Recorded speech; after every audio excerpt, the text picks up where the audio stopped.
All right, clap it up.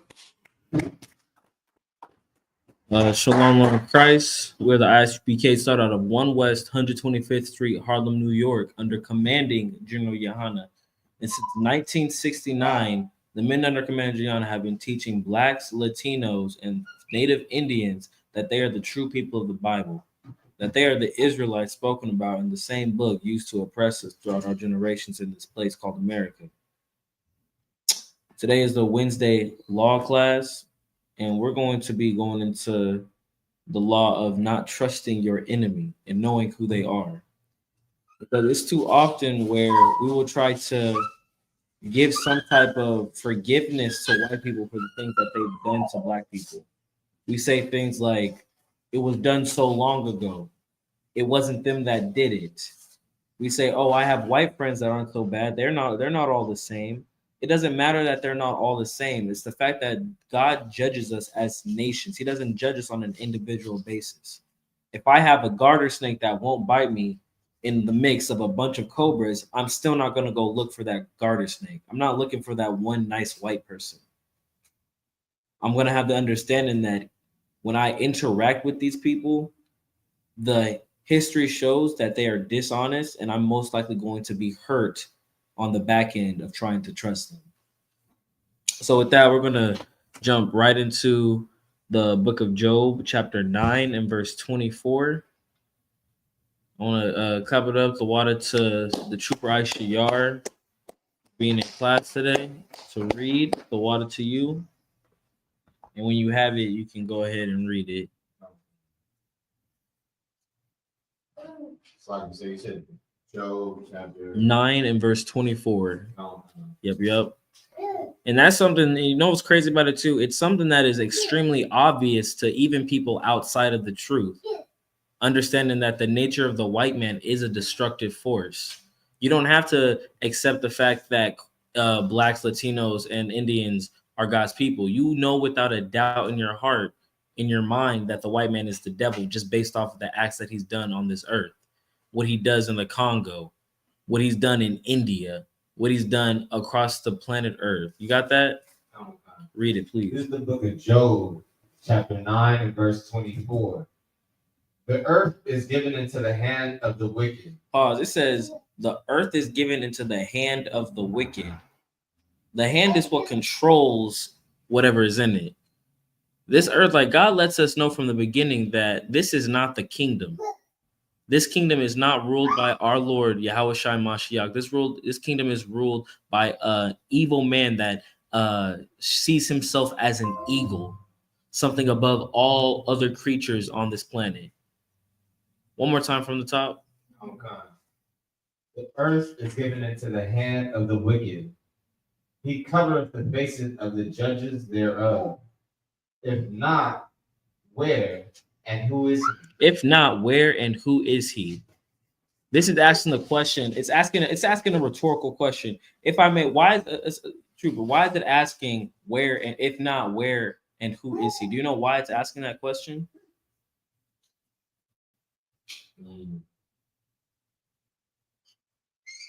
So I can say. It's asking if not where and who is he. It's saying it's asking a rhetorical question. It's obvious. It's asking who is that wicked man that controls the earth. That's what the question is asking. And I got a question for you. Who do we believe controls the earth in the truth? White man. We say the white man it controls the earth, right? That's the answer to it. That's the reason it's asking the question. It's that obvious. Because it is the white man. We already know who is in control of the earth. It's the wicked, and the wicked man is the white man. The verse lets you know that those who are in control, those who are in power of your captivity, those are the wicked. You don't need the Bible to let you know that the white man is the goddamn devil. But let me tell you, it definitely does help you justify the fact that it's true. We're going to drop that. We're going to go to the book of Ezekiel, chapter 35 and verse 5. And like, it's still like, even what I just said earlier, like it perplexes me the fact that black people, even those that would say that they're pro-black, will go out of their way to protect one white person, even if it's their friend. They'll go against all the principles that they say they believe in, that they want justice for their people. They say, like, let's talk about people that talk about Puerto Rican freedom. They'll talk about just what do you call it? My goodness, protecting the island from foreigners, while at the same time they'll still allow themselves to be a part of a system that lets these foreigners come in and destroy their island. You can't expect those that are you can't expect the people that have continuously destroyed you to turn around and help you to stop destroying them.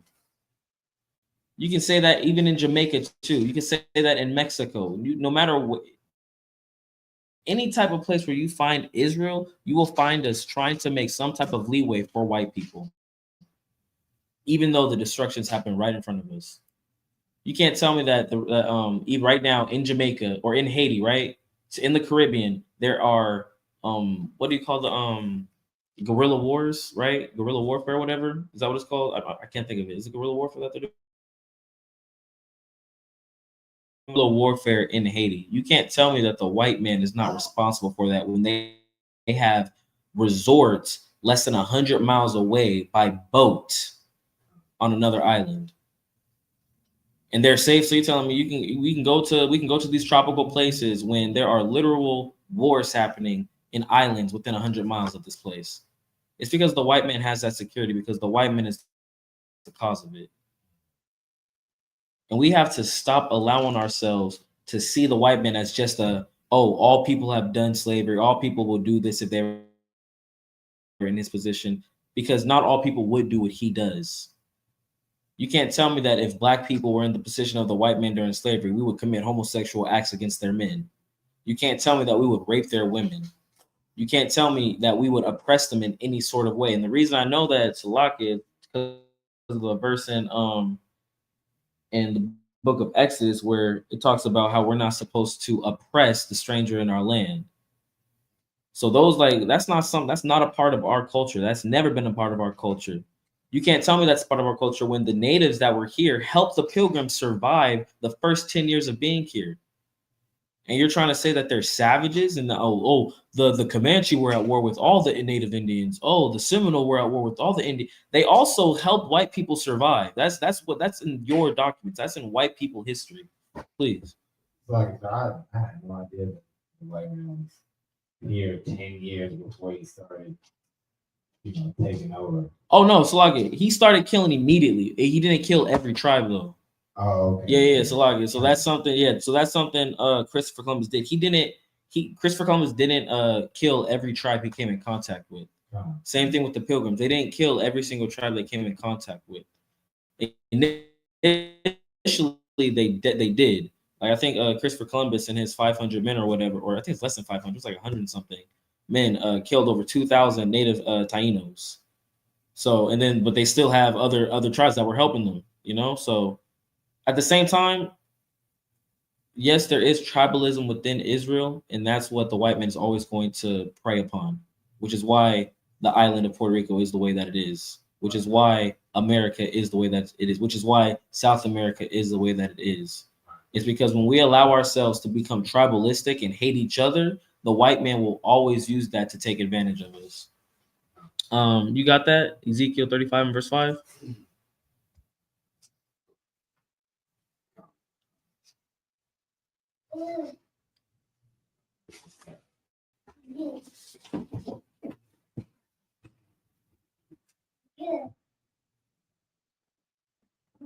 All right, as soon as you got it, you can read it.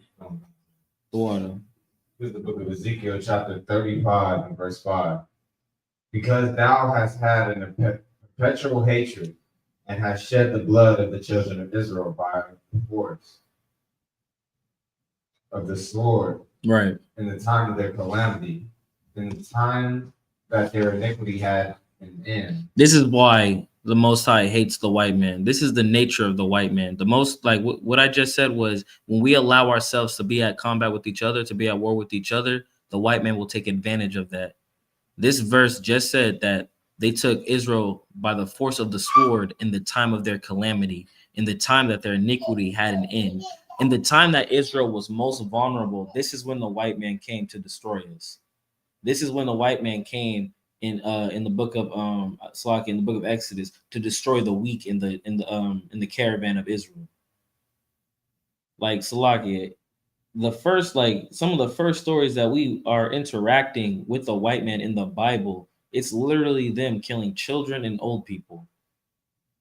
That's one of our first interactions with them after coming out of Egypt. And you can't tell me Salagi, like that's just what's so crazy about it, is like the white man will try to make you believe that black people are the way that we are because we choose to be the way that we are. They think that we're drug dealers, whores, drug addicts, uneducated. They think we're that because we choose to be that way. They don't ever take any accountability for the destruction that they play in that. They don't take any type of accountability for the part that they play in why I have my brother right here thinking that he needs to be in a gang at the age of 12 when his brother got killed at 14. You think a child chooses to be in a gang? You think a child wants to be a gang member, wants to have to kill other people, wants to have to be subjected to atrocities that a child should never have to be subjected to, be it by the people that he's around or the people that he believes to be at war with? The white man is the goddamn devil that the Bible speaks of.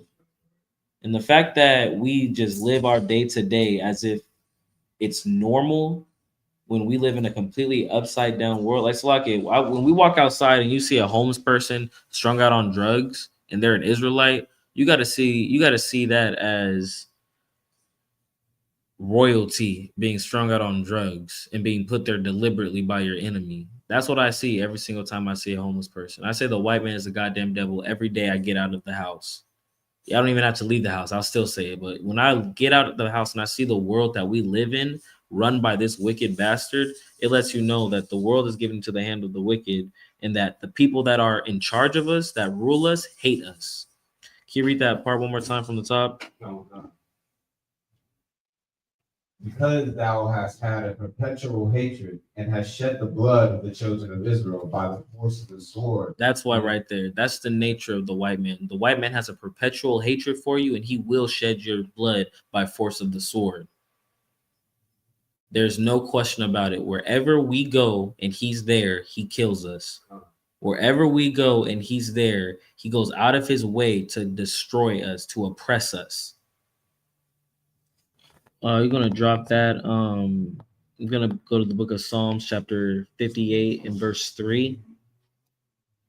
Because this right here, and like you gotta realize it's not just that white people are brought up being taught this. This is in their nature. Like obviously, of course, like people have the argument of what it is, nature versus nurture. Obviously, there is some type of nurture within their evil, but the nature is what you have to really focus on. Salaki, like even though you don't want to have to think about it, but the Most High has made everything on this planet, including the white man, including the Edomite. So he was made as a vessel of dishonor. He was made as a vessel to be destroyed. That was the purpose of Esau. You got that? Please read it. This is the book of Psalms, chapter 58, verse 3. The wicked are estranged from the womb. They go astray as soon as they be born, speaking lies. Right. It says, the wicked are estranged from the womb. They be born speaking lies. This, like, Salakia, this lets you know that this isn't about a character. Like, this isn't judge a man by the color of his skin, judge him by his character. You can already know the character of a white man by understanding his lineage. You don't have to prove to me that you're a bad man. You're gonna have to prove to me that you're a good one. And that's literally what you have to do dealing with the white man. You can't expect him. Like, what's the verse where it says, harmless as a dove? Salakia. I don't want to butcher it. Harmless as a dove. Yeah, wise as a serpent. Matthew 10. All right, it says Matthew 10 and 16. Salakia, yeah, you want to bring that up real quick? Matthew 10 and 16. Matthew 10 and 16. Yep. This is the book of Matthew, chapter 10, verse 16. Behold, I send you forth as sheep in the midst of wolves. Be ye therefore wise as the serpent and harmless as doves. This is how we have to conduct ourselves in our captivity. Coming to the truth, you have to realize that every single person outside of this place is an agent of the white man, whether they know it or not. Whether that brother that you go to school with, yes, he's your brother, and you got to treat him as your brother, but you got to realize that he's going to have things in his life that will try to take you away from the truth. You got to be careful on going out into this world, going to school, going to your slave, who you allow to be in your home, because these are wolves. You got something? Sorry, sir. I'm just going back to what you were saying in the last precept about being estranged from the womb and how you were talking about skin color. I think that was heavy what you were saying, because even though they put the importance but still try to manipulate the world into thinking that they don't care about skin color when they really do, from changing Christ white. Right. Like, they were estranged from them. They were literally the first of their kind coming out all white and red and hairy. Right. And I just think it was an ironic thought that just came to mind. Not for real. Yeah. And that's what's crazy about the reality is it makes so much sense that it is ironic. Like everything always comes around full circle. That's Salagia.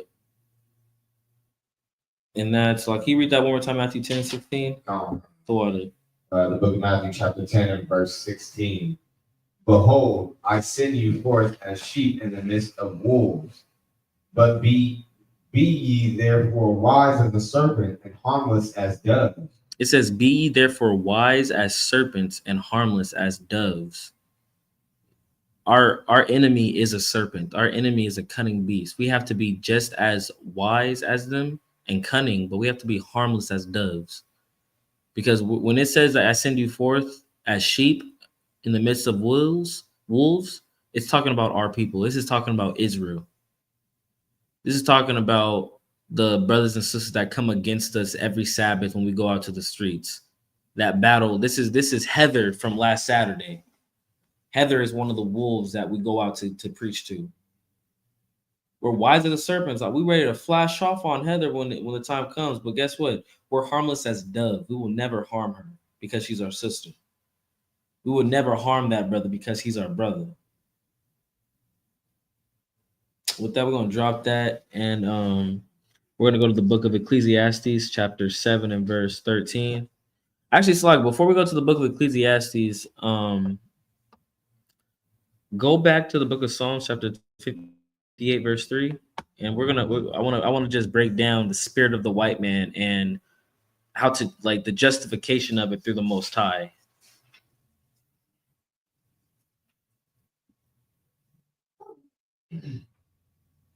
You got that? Oh, God. Read it. The book of Psalms, chapter 58, verse 3. The wicked are estranged from the womb. They go astray as soon as they be born. All right. Speaking lies. Drop that and give me Genesis chapter 25 and verse 22.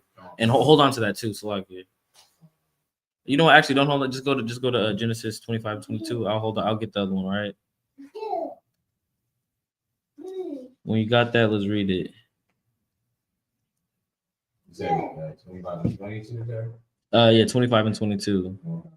This is the book of Genesis, chapter 25. Verse 22. So before we head on with that, we started in Psalms 58, verse 3. It says, the wicked are estranged from the womb. They go astray from birth, speaking lies. All right, go. And the children struggled together within her. And she said, if it be so, why am I thus? And she went to inquire of the Lord. This is Israel and Esau battling in the womb. Continue. Verse 23. And the Lord said unto her, two nations are in thy womb, And two manner of people shall be separated from thy bowels. It says that two nations are in thy womb, and two manner of people shall be separated from thy bowels. This is saying two manner of people, two different types of people, two different people with different types of personality traits and spirits. Continue. And the one shall be stronger than the other people, and the elder shall serve the younger. It says, and the one shall be stronger than the other people, and the elder shall serve the younger. When people read this verse, I've heard Mormons, they'll try to turn it around and they'll like switch it around and say that Jacob was the bad one or the evil one for stealing the birthright of Esau. But you have to understand that this was ordained by the Most High when God came to Mary and let her know that there's two manner of people in her wombs, and that the younger will, or Slaket, that the elder will serve the younger. This was prophesied by the Most High. So if you have any type of skittish features towards why the white man is how he is, you don't be mad at us. Don't be mad at General Commander Jonah. It's a righteous thing.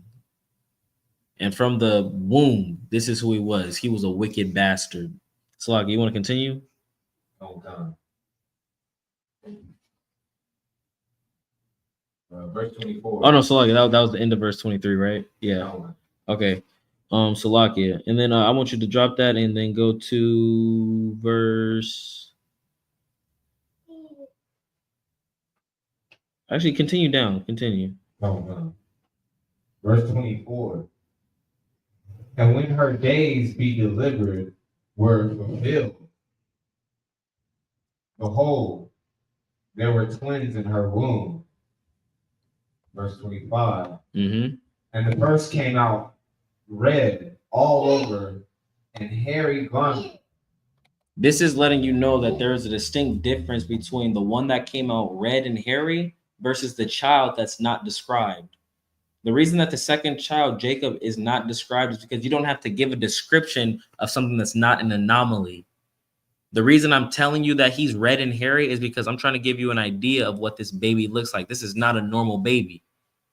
This is not the type of baby that you would expect to come out of an Israelite woman. So that is very important to understand, that it's making the distinction of how he looks. And you can't, like, Salagia, who are the hairiest people on the planet? It's white people. You see white Jews like Salakia. You ever seen like the old westerns, like the old western movies, and you seen the cowboys and they'll take the shirt off and like it's like you got a head of hair on your chest, like you got hair on your shoulders, like a head of hair. White people are hairy people, and they are that way, because they got to stay warm. Like, what verse are you at? Just drop down to 29. The water. And Jacob saw pottage, and Esau came from the field, and he was faint. Verse 30. Right. And Esau said to Jacob, feed me, I pray thee, with that same red pottage, for I am faint. This is the spirit of the white man.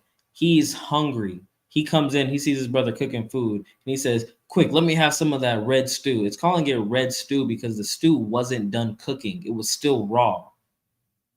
So Esau, the white man, came into his brother and said, let me get that stew because I'm so hungry, even though it ain't done cooking. I want to eat it anyways. Continue, please. Therefore was his name called Edom. Verse 31. And Jacob said, sell me this day thy birthright. And Esau said, behold, I am at the point to die. And what profit shall this birthright do to me? Pause right there. That's like, you got to realize, Jacob said, all right, I'll give you this food if you give me your birthright. If you give me all the things that Father is intended for you, I'll give you this food. And Esau is such a dumb beast. He says, what good is a birthright to me if I'm about to die? It will go to your son. And then it will go to your son's son. by you disregarding your birthright, Salaki, and that's so heavy. You, as an Israelite, the birthright that we have been given is not something we can give away. It's not something that we can allow ourselves to fall away from. You have a duty, you have a responsibility to your family, to the generations that are coming after you. You can't allow yourself to have the spirit of a white man and give up your birthright because you get something easy now. You can't give up your spirit and give up your birthright because you want to play basketball in the NBA for 10 years, because you want to sell your latest rap album, because you think that, oh, you need to sell your birthright as an Israelite so that you can climb the corporate ladder, so that you can get a promotion. That's something that white people do. White people sell their souls so that they can gain things in this world. Don't allow yourself to be like Esau. Continue, please. And Jacob said, "Swear to me this day." And he sware unto him, and he sold his birthright unto Jacob. Then Jacob gave Esau bread and pottage of lentils. Right. We can stop right there. Esau sold his birthright for pottage, some meat, some bread, and lentils, some beans for a meal. That's what Esau sold his birthright for. We're gonna drop down to Genesis 27, and let's start at verse 39. Book of Genesis, chapter 27 and verse 39. Yep. Right.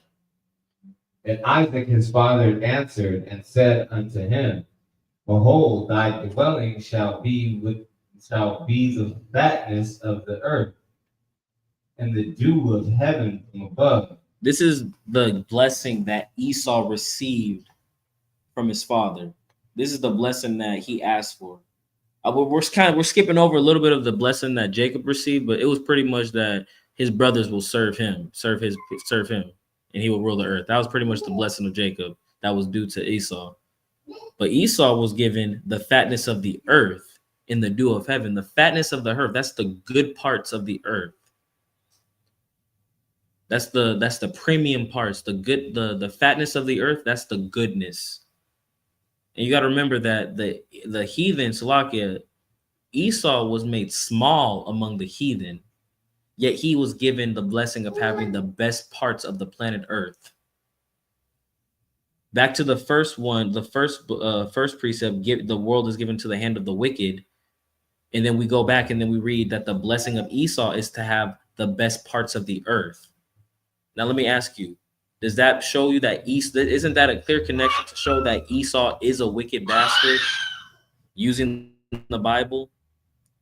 We already read that the earth is given into the hand of the wicked, and then we read that the fatness of the earth, or the good parts of the earth, will be given to Esau. If you're a Christian, you gotta understand that it's not a hard thing to understand the spiritual identification of who this bastard is. We're gonna drop that right there, and we're gonna go to the book of Ecclesiastes, chapter 7 and verse 13. But yeah, I've asked one Christian that. They never actually responded back to me, but I implore you to ask a Christian that. Go to Job 9 and 24 and ask them, all right, the world is given into the hand of the wicked, and it says that Esau will be given the fatness of the earth. And I want you to ask them to break that down. Tell them to break down that Esau will be the fatness of the earth, will have the fatness of the earth, and that the hand is given to the world is given to the hand of the wicked. All right, you got that? Yeah. All right. Please read that. Book of Ecclesiastes, chapter 7 and verse 13. Consider the work of God, for who can make that straight which he hath made crooked? It says, who can make straight that which the Lord hath made crooked? So it says, consider what God has done. Read that one more time from the top. Consider the work of God. Okay, there we go. Consider the work of God. Just think about it. Continue. For who can make that straight which he hath made crooked? Who can make straight what he hath made crooked? Can we make, it says, can we make gravity go backwards? Can we control the weather? Actually, I take that back. To a degree, we can't. But can we control the weather? Can we control when animals are going to reproduce? Can we control how trees how a tree that can we control the type of tree that comes from a seed? Like, can I just pick a seed and just choose what tree it grows? I can't do that either. Why are you trying to consider the nature of the white man? Why are you trying to change it when the Lord made it this way? We can already read in the previous precepts that the white man's spirit is something that is evil from the beginning, from the conception. Why are you trying to make an argument to fight the spirit of what the Lord has made? Salagi, can you read that? Babon. Times are back. It says Salakia. Salakia.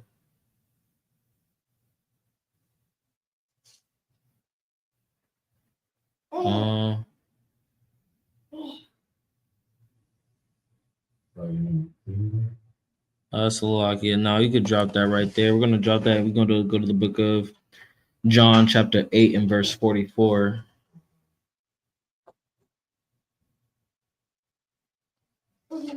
We're getting to the end of it pretty soon. All right, you got that?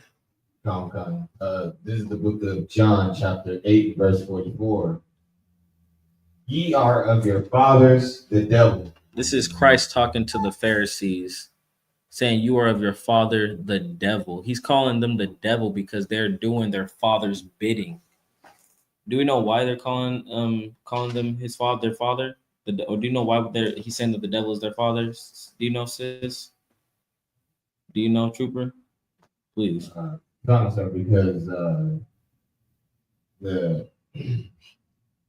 he's saying that they are deceiving people. Right. But do you know why they say that their father is the devil? Like, specifically, I may not be asking that question right. Specifically, why does he say that it's like you're of your father, the devil? Like, who is their father? Because they're doing Satan's work. I'll give it to you. Yep. All right. Yeah.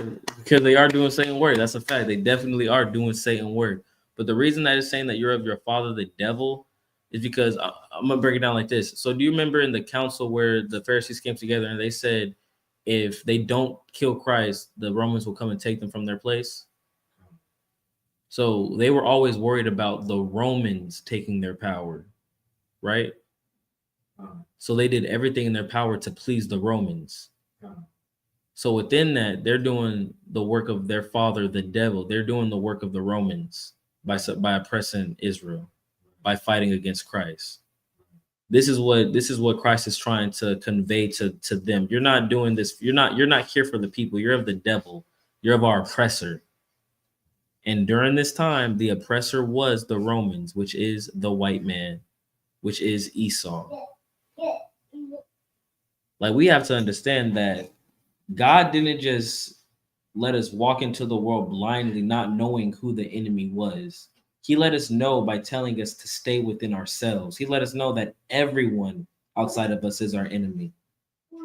But in the Bible, he specifically calls out one nation which is much more cruel and evil than the rest, and that's Esau. Can you read that one more time from the top? What was that? Is he okay? Yeah, he's fine. You didn't fall on him or nothing? Okay, you making sure nothing gonna happen to him, right? All right. You read that one more time, the water. The book of John, chapter 8, and verse 44. Ye are of your father, the devil, and the lust of your father ye will do. He was a murderer from the beginning, and he abode not in the truth, because there is no truth in him. This is what, Slug, if I may, right there it's saying he was a murderer from the beginning. This is talking about the spirit. See, this is why I keep on harkening back and coming back to the spirit of Esau, because that's what the Bible is trying to let you identify. He's identifying the spirit of who this bastard is. So he's saying since the beginning he was a murderer. It's letting you know that this is talking about someone that's been spoken about before. So like a trooper, do you know who it's talking about? Sorry. So it's saying since the beginning he was a murderer. So we're talking about the spirit of Esau, right? Do you know where was the first time we encountered the spirit of Esau in the Bible? Like I said, the serpent, sir? Second time, Salakia.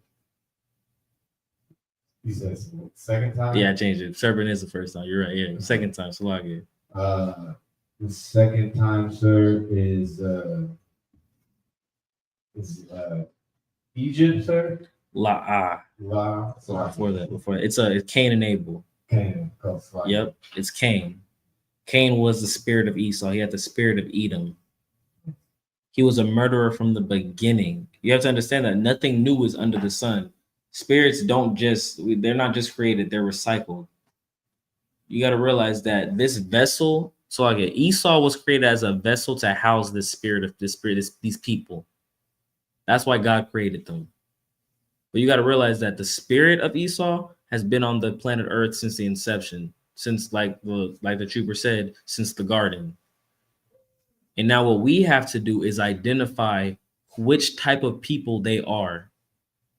Because like the Bible says, Salaki, in the book of Genesis chapter 25, it says that 2 manner of people are in thy wombs. So we're trying to focus on how to identify that spirit. So read that one more time from the top last time. Or not from the top, from spirit, Salaki.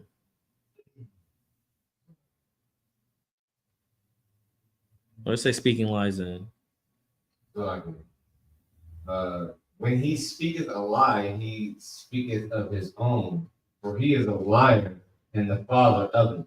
Right. This is talking about this is still talking about the nature of Esau. That's why we call him the devil that the Bible speaks of, because he's a liar. We don't call him a devil because he has a pitchfork, red skin, and horns. We call him a devil because he lies everywhere he goes. He tells the natives that they can have all this land right here while they secretly poison the wells that they're going to get water from. He tells black people, hey, we're going to give you your free and you can have 40 acres and a mule. But in reality, they set up the police lynching and Jim Crow for 100 years. They tell the Taino Indians that they're going to gain independence within their island and their port that they built up, and they're going to take that port and control it for themselves. The white man is a liar. The white man is a devil. We're going to drop that, and we're going to go to the book of Obadiah chapter 1 and verse 9. And we're going to close out after this. Because knowing, understanding that this is the spirit of Esau, understanding that this is the spirit of our enemy is only the first step, because you have to realize that the Most High isn't going to allow what they've done to go unpunished. Esau is here currently, but the Most High has let us know through prophecy that they will not be here forever. You want to read that? You said 1 and 9, sir? Come on. This is the book of Obadiah, chapter 1 and verse 9. O thy mighty men, O Teman, shall be dismayed to the end that every one of the mount of Esau may be cut off by slaughter. It says that every one of the mount of Esau may be cut off by slaughter.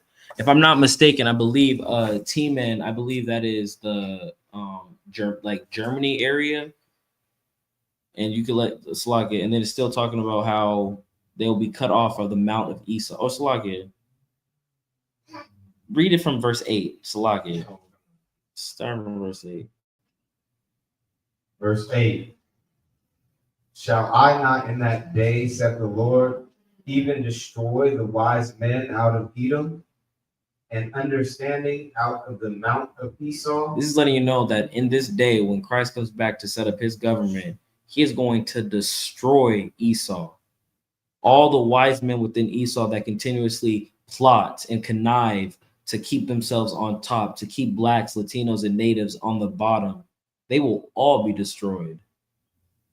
all the understanding out of Mount Esau. So like when it says all the understanding, this is talking about the knowledge that they have. These people will be brought back to the Stone Age in the same way that they took our native brothers and put them on reservations to starve and die from the elements. This is what's going to happen to them. So like if we just to give you an idea of what they did to our native brothers, the native people taught the settlers how to live in the land. The white man's such a devil. 200 years later, he put native people on reservations where they died of exposure to the elements and starvation because they couldn't cook, they didn't have any agriculture for themselves, and they couldn't make clothing for themselves. You're telling me the people that have been here for all this time surviving, after they're put on a reservation, they can't make clothing and they can't farm, and thousands of them die because of this? The white man is the devil that the Bible speaks of. Right. And the same thing that he did to our native brothers by destroying them and taking the knowledge out of their communities, the same thing's going to happen to him. You see white people, you see Asian people going down the streets, driving a Tesla, in a Ferrari, having a nice big home. I promise you this, in the time before when Christ comes and they are taken up like a stubble in the fire, they're going to live in squalor. They're going to go back to the times of eating out of their grandfather's skull. And the only ones that are going to put them right are the children of Israel. Right. You want to continue with that? I'll skip down to verse 9. I'll skip down to verse 10. For thy violence against thy brother Jacob shall cover thee. Oh, slacking. For thy violence against thy brother Jacob, shame shall cover thee, and thou shalt be cut off forever. This is letting them know it's like, yes, something that people like to forget or like to say about the UPK is they say that you guys don't have any accountability. We hold all the accountability to our people. But at the same time, we're going to put the blame where it's needed. We're going to fight the cause. I'm not going to sit here and try to figure out why my son is choking. I'm going to try to get rid of the problem. I'm going to do the Heimlich or pat his back until the thing causing him to choke leaves. Right. I'm going to attack the problem. I'm not going to attack the symptom. I'm going to attack the cause. And it says that they shall be cut off forever for the violence they've done against their brother. Yes, we are in the condition that we are in because of the disobedience of the Most High, because we didn't hearken to the law, statutes, and commandments. But you have to understand that the white man went above and beyond in his cruelty towards us. In other captivities, you can read in the Bible, we're in the Assyrian captivity. I believe the king was Osiris. He let Israel go, and he gave them the funds to build up their nation. This is after they had gone to war and taken them captive. That's what the Arabs did. The white man, what reparations has the white man given us? This has been the most cruel captivity that we have ever witnessed on the planet Earth. This has been the most cruel captivity that we have experienced in any of the other captivities that we've been in. Salaki, I can't even tell you the last time I was talking to the brother, to the brother the other day about the Ohlone tribe in Oakland. No one talks about the Ohlone tribe. No one talks about the natives that have been here since before the white people were here, and how destroyed they've become. Salagia, because of the violence that they've done to the Ohlone tribe and all the other unnamed tribes that have been destroyed, the white man will be cut off forever. Right. And there's no I know your Christian pastor tells you to feel sad about it, that oh my goodness, Jesus loves everybody, God loves everybody, no one deserves to go to hell forever. But I got a question for you Christians. If that were true, why would God let you be in heaven with your slave master? If the white man doesn't deserve hell, who does? With that, we're going to end the class. Shalom, Yahaba Hashem Yahushai Barakatah to all the brothers tuned in and in class. Shalom, Shalom, Yahushamar Alatab Hashem Yahushai to all the sisters tuned in on class and in the school.